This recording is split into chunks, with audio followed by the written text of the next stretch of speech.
Bonjour à vous voyageurs. On évoque très régulièrement les monolithes anciens qui sont répartis un peu partout sur notre Terre, mais on parle assez rarement de ceux que l'on a vus plus récemment apparaître dans différents endroits. Dans cet épisode, nous allons parler de ces apparitions, des endroits exacts où elles ont eu lieu et des potentielles implications, des phénomènes étranges, des théories alternatives qui ont été faites autour de ces formes géométriques apparues à la fois sur notre planète, mais aussi dans le ciel et parfois même plus loin. Mais avant toute chose, soyez les bienvenus sur ma chaîne La Carte du Surnaturel. Je m'appelle Marie-Élise, j'étudie des lieux étranges et j'enquête sur les mystères de notre planète. Allez, c'est parti.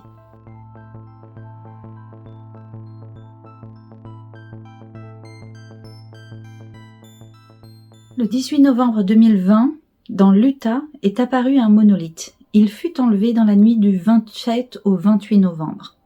La même nuit, un autre apparaît au sommet de la colline de Batka Dohamney, dans la ville de Pietra Nemt.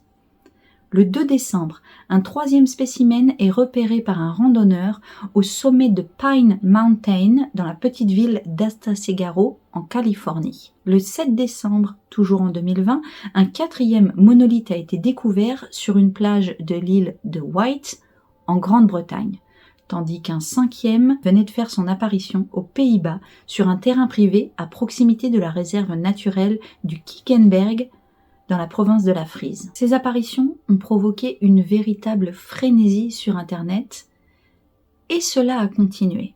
Plusieurs copies sont apparues dans le monde entier, à Pittsburgh, à Joshua Tree, à Las Vegas, à Boulder, à Albuquerque, en Russie, en Colombie, en Espagne et ailleurs. Ce sont en tout plus de 87 observations de monolithes partout dans le monde qui ont été recensées. Et ça, c'était en 2020. Cela a recommencé en 2024, puisque le 12 mars, un monolithe est apparu au Pays de Galles. Le 17 juin 2024, ce fut à Las Vegas. Et enfin, le 25 juin 2024, dans le Colorado. Alors afin de poser quelques bases pour cette enquête, laissez-moi d'abord vous définir deux concepts. Le premier est celui de land art, car il est possible que l'on parle là d'œuvres d'art posées en pleine nature. Le land art, c'est un mouvement artistique né dans les années 1960 qui utilise la nature comme médium principal. Les artistes créent des œuvres à grande échelle dans des espaces extérieurs, souvent en modifiant ou en intégrant des éléments naturels tels que la terre, les roches, l'eau ou les végétaux. L'idée centrale du land art est de réaliser des œuvres qui s'intègrent harmonieusement dans leur environnement, tout en jouant avec la perception du lieu, la temporalité et l'interaction avec la nature. Ces œuvres peuvent être éphémères en fonction des conditions climatiques et de l'usure naturelle, ou durables, mais elles sont toujours un dialogue entre l'homme et le paysage. Quelques artistes célèbres du mouvement incluent Robert Smithson, Michael Heiser et Nancy Holt. Moi personnellement, j'ai une préférence pour les œuvres de Nils Udo. Et puis, à ce stade, il faut aussi parler de ce qu'est un ARG. Alors, je sais qu'il y a sur cette chaîne des fans de Feldup, il en parle souvent, mais pour les autres, voici une définition. Un ARG, Alternate Reality Game, est un jeu interactif qui se déroule dans le monde réel, mêlant des éléments fictifs et des faits réels, souvent à travers divers médias. Cela peut être des sites web, des réseaux sociaux, des vidéos, des emails. En fait, les participants sont invités à résoudre des énigmes, suivre des pistes et interagir avec des personnages ou des événements fictifs pour avancer dans l'intrigue. Les ARG jouent sur l'immersion et l'interactivité, floutant les frontières entre fiction et réalité, et créent une expérience immersive où le joueur devient acteur du récit. Ce type de jeu peut durer plusieurs semaines, plusieurs mois ou même encore plus longtemps, et il a été notamment utilisé dans des campagnes marketing, par exemple pour promouvoir des films ou des séries, ou comme une forme de narration alternative.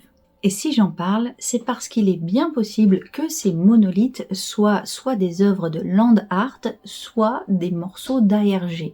Les ARG sont à mon sens une explication trop peu donnée en fait, trop peu évoquée pour expliquer l'apparition notamment d'éléments visuels, c'est-à-dire souvent des sculptures qui posent question à des personnes qui ne se doutent pas de ce que c'est, mais qui peuvent pour d'autres être des formes d'éléments de jeu. Et la particularité des ARG, c'est qu'il n'y a pas d'explication claire qui est donnée, à la différence par exemple de certaines chasses au trésor où c'est bien marqué attention, c'est un indice, ne le touchez pas. Là, les ARG jouent souvent sur cette frontière entre le jeu, la fiction et la réalité. Il est fort possible que les objets dont nous venons de parler en fassent partie. Mais du coup, à défaut d'avoir eu confirmation à savoir si c'est... Bah, bonjour. Mais du coup, revenons à un autre sujet. En fouillant autour de cette histoire de monolithe, j'ai bien sûr trouvé des références au film 2001, l'Odyssée de l'espace de Stanley Kubrick. Et Stanley Kubrick est souvent impliqué dans des théories alternatives, notamment celle qui propose qu'il est celui qui aurait fait de fausses vidéos de l'alunissage, c'est-à-dire de l'atterrissage sur la Lune. Alors c'est assez passionnant, certains suggèrent que la NASA aurait fait appel à Stanley Kubrick qui avait des techniques de réalisation d'effets spéciaux assez impressionnantes pour l'époque afin de réaliser des vidéos des cosmonautes sur la Lune. Les théories varient, soit certains disent cet atterrissage n'a jamais eu lieu, on n'avait pas la technologie pour le faire, certains disent qu'en fait l'alunissage a bien eu lieu mais que les vidéos n'étaient pas exploitables, donc que Stanley Kubrick aurait fait des faux tournages pour avoir quand même quelque chose à montrer au public. Et du coup, dans 2001, l'Odyssée de l'espace, en fait, ce monolithe apparaît une première fois dans la préhistoire, lors de la scène avec les ancêtres de l'humanité.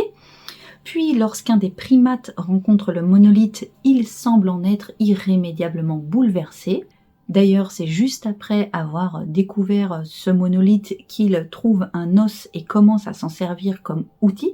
C'est donc un symbole de l'évolution de l'humanité, ou en tout cas de l'évolution de la biologie, puisque là c'est un primate, et d'une sorte de bond technologique suite à la rencontre avec ce fameux monolithe. Et cela suggère aussi qu'il y aurait une forme d'intelligence supérieure qui aurait mis le primate en contact avec le monolithe de façon à ce qu'il évolue. Le monolithe symbolise la quête de sens et la recherche du mystère de l'univers. Donc en résumé, dans ce film, le monolithe est à la fois un symbole de l'évolution, d'une quête de sens de l'intelligence supérieure et de la confrontation de l'homme avec l'inconnu.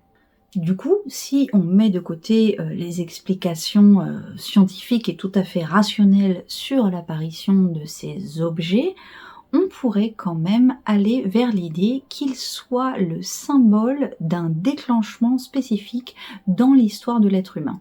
Elles sont aussi certainement une invitation à réfléchir à notre rapport à la fois l'art, mais aussi la nature et la technologie par extension, c'est-à-dire par mimétisme avec cette idée de 2001 l'Odyssée de l'espace, où il y a aussi l'apparition de cette machine intelligente qu'est HAL. Du coup, ces objets, ces monolithes résonnent en fait avec des questionnements de notre époque, mais aussi un besoin de mystère et d'émerveillement dans un monde que l'on pense souvent surconnecté et complètement désenchanté. Les artistes cherchent à nous susciter des émotions et à nous faire réfléchir sur notre condition d'être humain et sur en fait ce qu'il est exactement en train de se passer au quotidien dans nos vies. Eh bien, cela pourrait être une forme d'invitation à continuer à s'interroger, à s'émerveiller et à se poser des questions sur les mystères de notre monde. Et les monolithes semblent avoir cependant une histoire toujours liée au temps qui passe et aux traces que l'on laisse pour les générations futures. Dans les exemples les plus connus de pierres levées, il y a, vous le connaissez forcément, le site de Stonehenge en Angleterre. Ce ne sont que des pierres levées, donc des monolithes. Il y a aussi Carnac en Bretagne, en France, où là aussi ce sont des pierres levées. Mais il y a bien évidemment celle qu'on a retrouvée plus récemment, le site de Göbekli Tepe, que l'on appelle maintenant le site de Tas Tepeler parce qu'il est bien plus large. J'en ai parlé largement dans cette vidéo, où là on a aussi des pierres levées, c'est-à-dire en fait des piliers qui semblent laisser une trace quelque part technologique, puisqu'en fait les techniques de gravure et de construction, c'est une forme de technologie qui aurait là été enfouie volontairement sous le sable afin de perdurer pendant des dizaines, des centaines, voire des milliers d'années.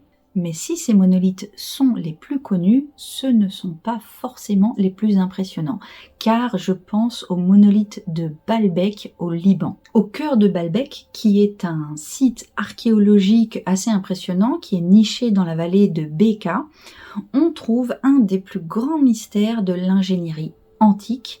C'est le fameux monolithe de Baalbek que l'on appelle aussi parfois la pierre de la femme enceinte. C'est un bloc de pierre massif qui a été abandonné dans une carrière et qui mesure environ 21,5 mètres de long pour une largeur de 4,8 mètres, une hauteur de 4,2 mètres et un poids estimé de plus de 1000 tonnes.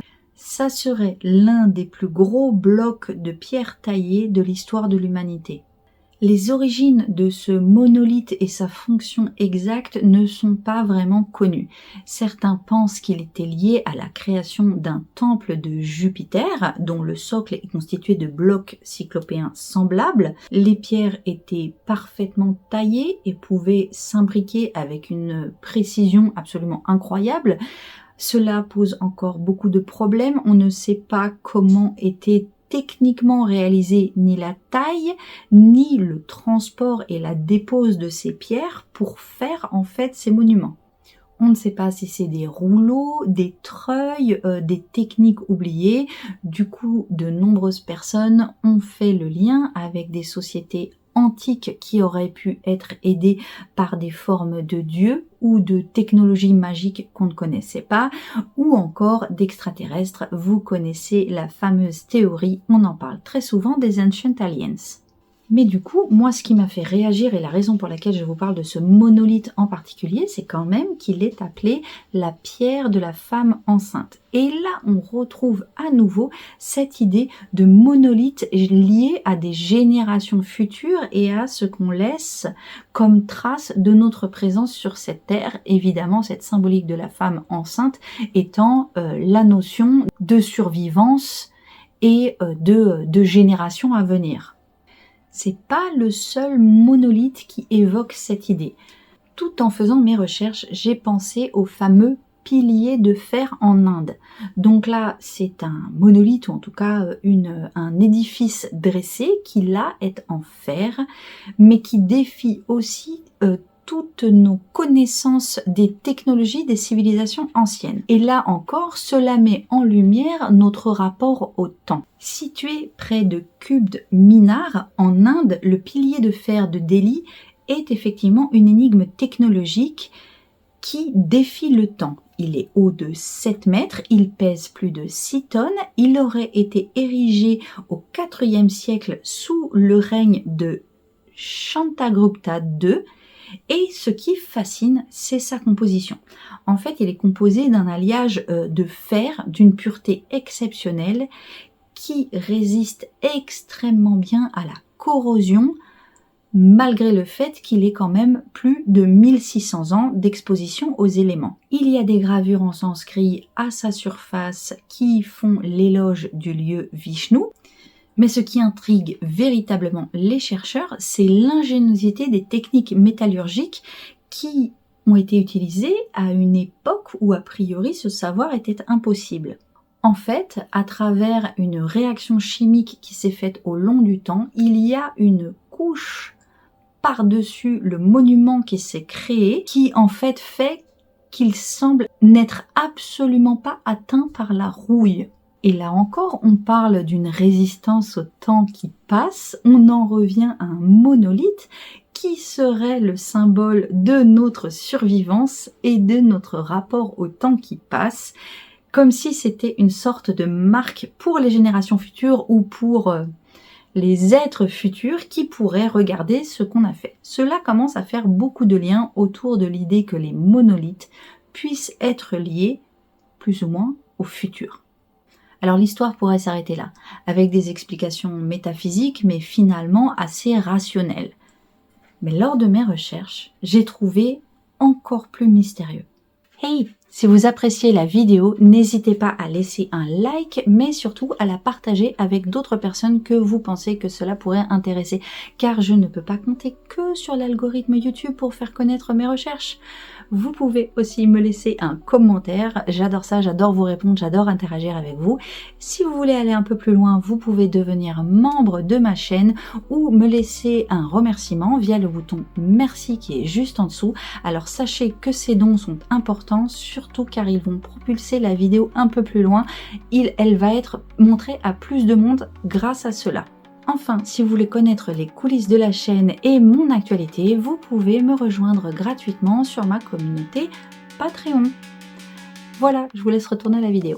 La chaîne What Lurks Beneath raconte des témoignages de cubes noirs qui me font fortement penser aux monolithes. En 2001, un randonneur qui venait du Kentucky est parti dans les Great Smoky Mountains. C'est une chaîne de montagnes de Caroline du Nord et du Tennessee aux États-Unis.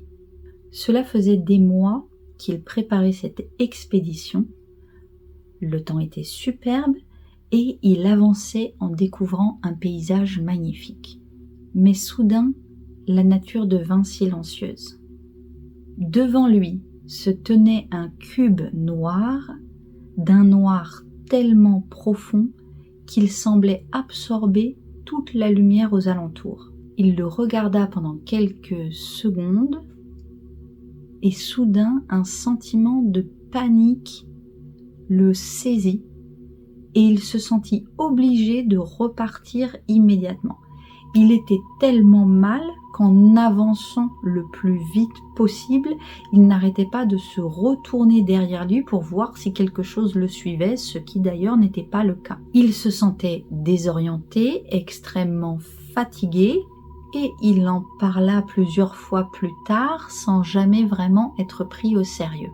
Mais ce ne fut pas le seul à décrire ce genre de rencontre avec un cube noir, puisqu'une autre personne raconte avoir vu un peu dans les mêmes circonstances ce cube, à la différence que ce cube-là était entouré de 3 dépouilles de coyotes qui semblaient visiblement avoir voulu s'approcher du cube et en être tombé foudroyé. Et lui fut malade pendant de nombreux jours après avoir vu le cube sans que les médecins ne lui détectent rien de notable. Et ces cubes noirs me font vraiment penser à ces monolithes, notamment dans leur présence dans des endroits sauvages absolument inattendus, et puis dans leur forme complètement géométrique, d'ailleurs forme géométrique que l'on retrouve aussi dans la plupart des monolithes anciens qui ont été coupés avec une précision difficile à comprendre aujourd'hui. La couleur noire qui est décrite dans la première rencontre avec le cube, celle qui semble absorber la lumière, moi, cela m'a fait penser à la couleur Venta Black dont a parlé la chanteuse Grimes quand elle a fait sa première apparition avec Elon Musk. Ils ont eu 3 enfants ensemble. C'est une personne assez fantasque comme Elon Musk, mais elle portait une coiffe lors d'un Met Gala et elle a elle-même décrit dans un interview que cette coiffe était faite du noir le plus profond du monde qui s'appelle le Venta Black. Alors cette peinture qui existe aurait la particularité d'absorber 99,965% de la lumière visible, ce qui lui donne un effet visuel saisissant où les objets qui sont recouverts avec cette peinture semblent totalement disparaître puisqu'en fait, vu que la lumière ne s'y reflète pas, quelque part on ne les voit pas. Cette peinture a été initialement créée par la société britannique Surrey Nanosystems. Le Vantablack n'est pas une peinture classique, c'est une structure composée de milliards de nanotubes de carbone alignés verticalement, capables de piéger la lumière au lieu de la réfléchir. L'artiste britannique Anish Kapoor a obtenu en 2016 les droits exclusifs pour l'utilisation artistique du Vantablack.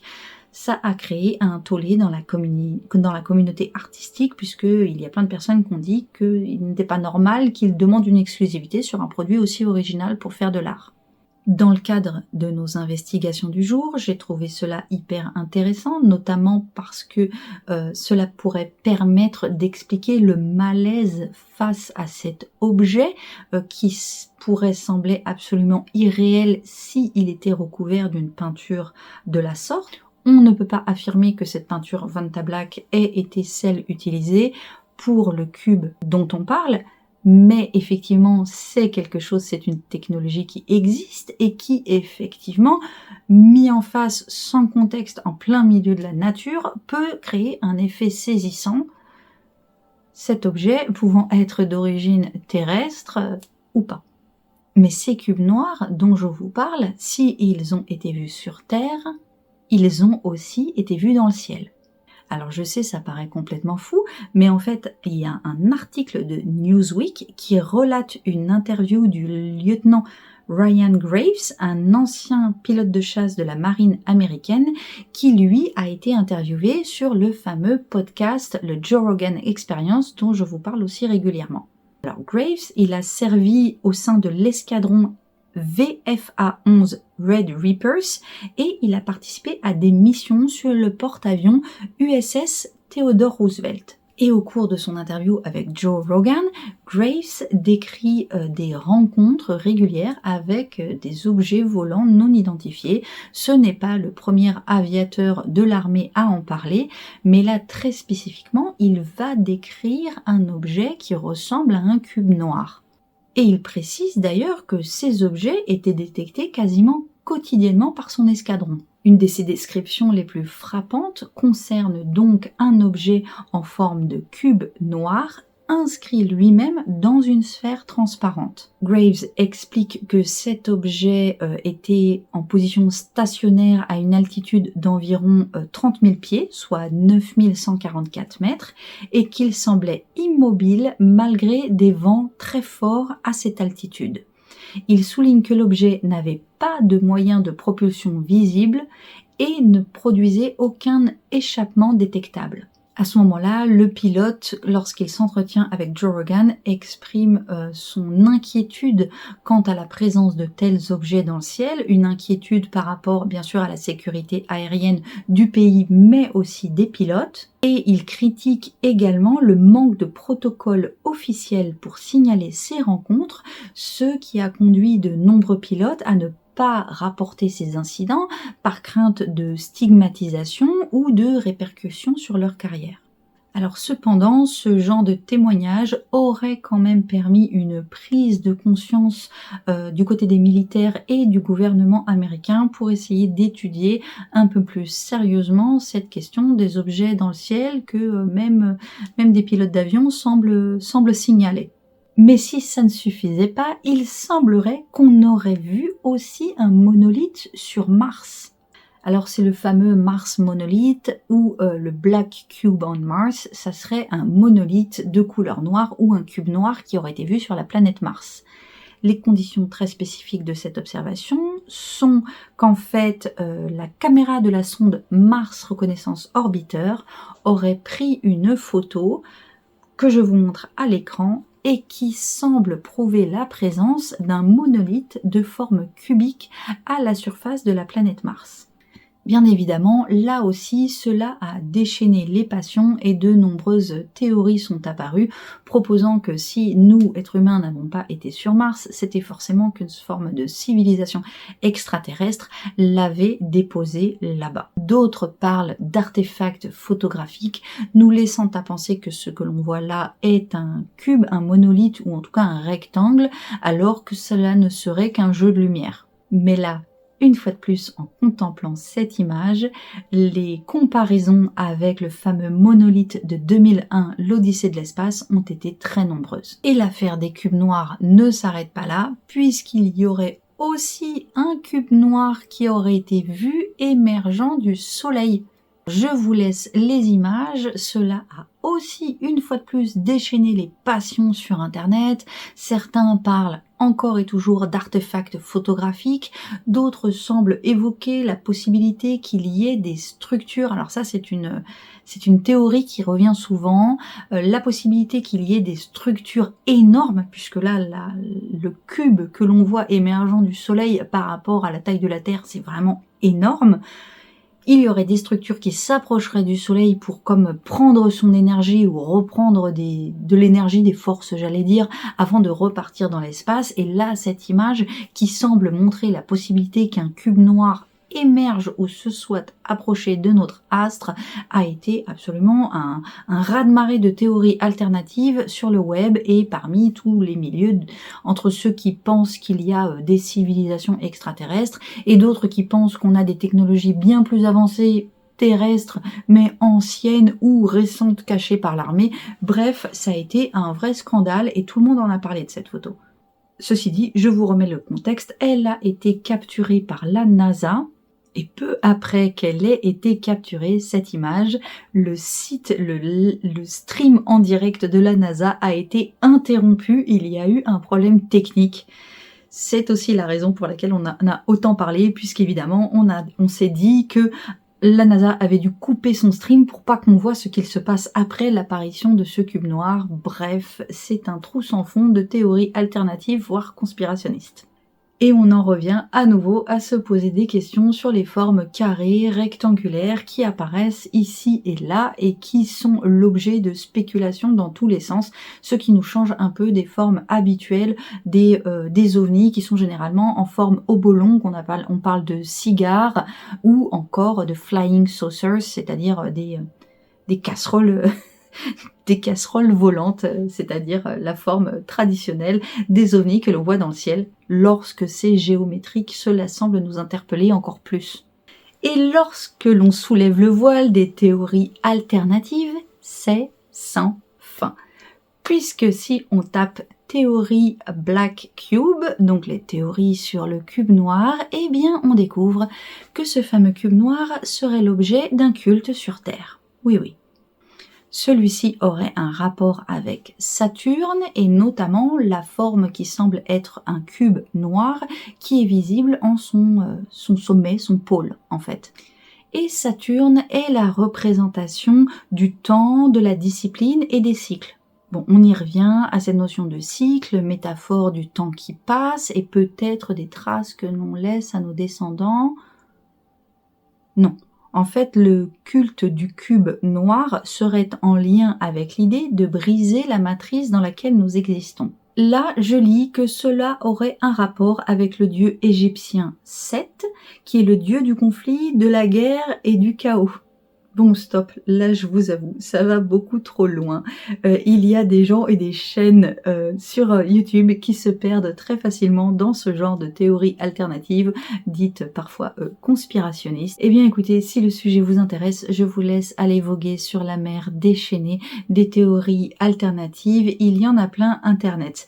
Mais pour notre histoire de cube noir et de monolithe, je vais m'arrêter là. Alors au final, monolithe, cube noir, traces laissées sur Terre, dans l'espace, ayant potentiellement un lien avec les traces que l'on laisse pour le futur, avec cette idée de génération, de transmission et surtout de pouvoir résister au temps qui passe. Qu'est-ce que vous en pensez? Est-ce que vous avez déjà vu des monolithes étranges lors d'une balade en France ou ailleurs? Connaissez-vous les secrets du Black Cube? Donnez-moi votre avis en commentaire. Quoi qu'il en soit, capturez vite le bouton like avant qu'il se fasse hypnotiser par un cube noir. Vous pouvez regarder ici ma vidéo sur les drones du New Jersey, ici ma vidéo sur les entrées d'Agartha en Amazonie, et d'ici à la prochaine vidéo, je vous dis ciao. Le prochain.